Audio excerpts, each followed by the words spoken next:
Greetings, everyone, and another very warm welcome to yet another edition of Marketing the Invisible. My name is Tom Poland, beaming out to you from little Castaways Beach here in Queensland, Australia, joined today by Arvee Robinson.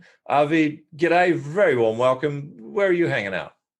Oh, I'm hanging out in Southern California today. Southern California. Beautiful, beautiful.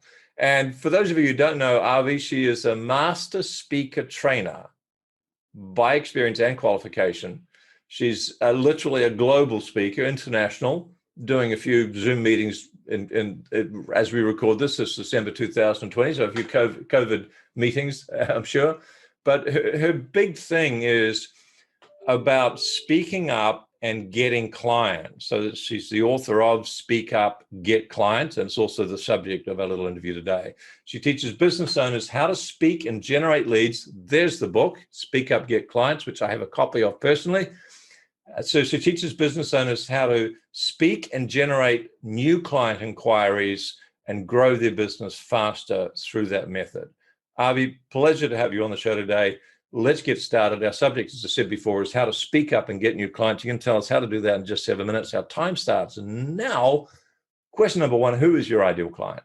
All right. Thank you. Thank you, Tom. My ideal client actually is a business owner, entrepreneur, or consultant, coach, anybody in business that wants to get more clients and struggling to do so. Right. Perfect. Thank you. So probably leads us nicely into question number two, the problem you solve. Clearly not enough clients. Any other problems that you're going to help them tackle? Yes, not getting enough leads, not getting that constant flow of potential clients or prospects. You need that constant flow. So right. Once you get the lead, then you can actually close and turn them into a client. Into clients and hopefully keep them for life. So it might be self-evident, but let's just briefly explore question three, and we've got 6 minutes left. What are some of the typical symptoms that people are going to experience? They're not getting the leads, they're not getting the clients flowing on a regular basis, as you so succinctly described.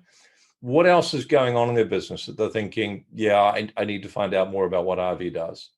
Right. Well, typically a lot of business owners, because they can flat their jaw, they think they can go out and speak and without getting trained, and they fail miserably. So they think speaking doesn't work, and it does work, but it works because of two things. Number one, getting trained professionally and keeping up with the latest trends. Now we're finding ourselves doing virtual speaking, which is much different. The close in virtual speaking is 100% different than it is when you speak live. And I'm going to add one more, number three, and that's consistency. Consistency is key. It's like working out. You can't work out one time, once a month, and expect to be diesel and have muscles, right? Same with speaking. You can't be a great speaker unless you do it, get trained and do it consistently. Get trained, keep up with the trends, and do it consistently. And then it'll work for you and for anybody to get clients and generate leads.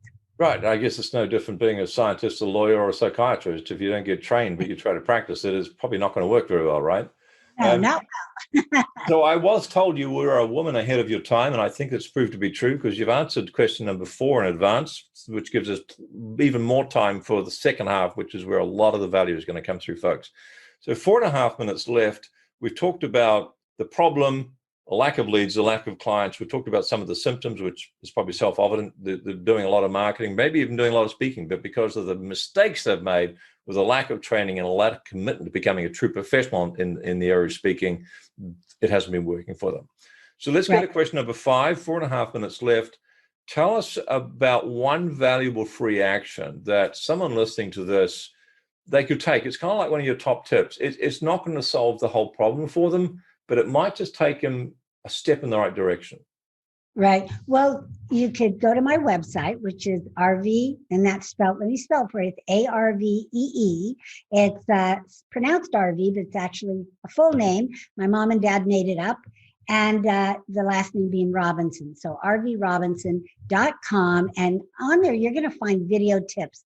And there are weekly little 30-second video tips that are made to inspire you and encourage you to get out and speak. Because I believe that everybody has a message to share that only they can share to people that can only hear it from them.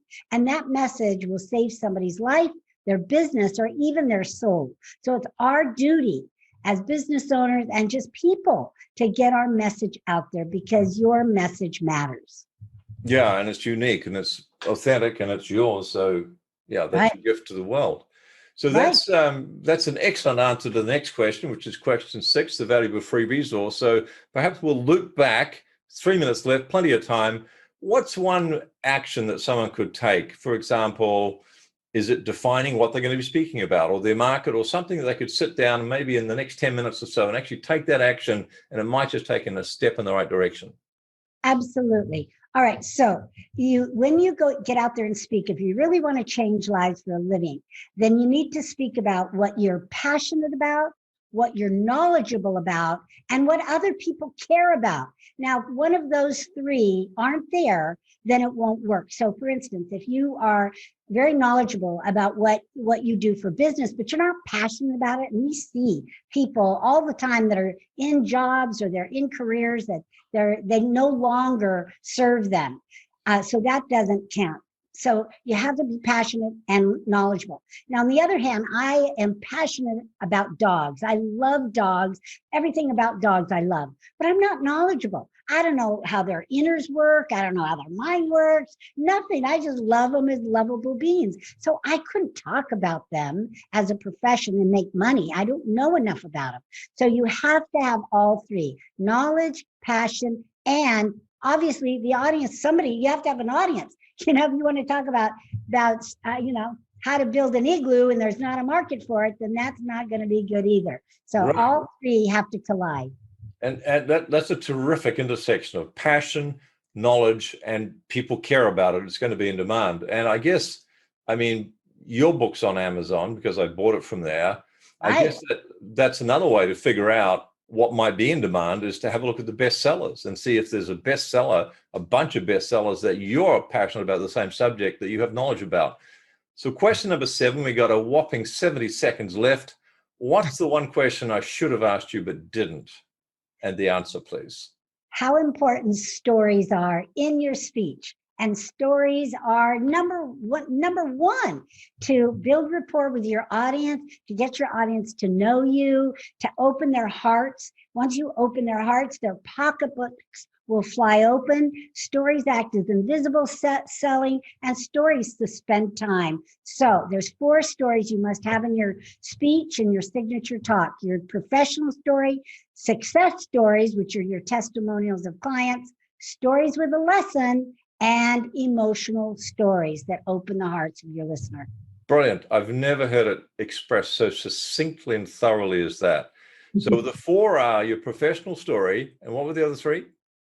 Your success stories, which are client success stories, stories with a lesson. That's a lesson. You don't say what the lesson is.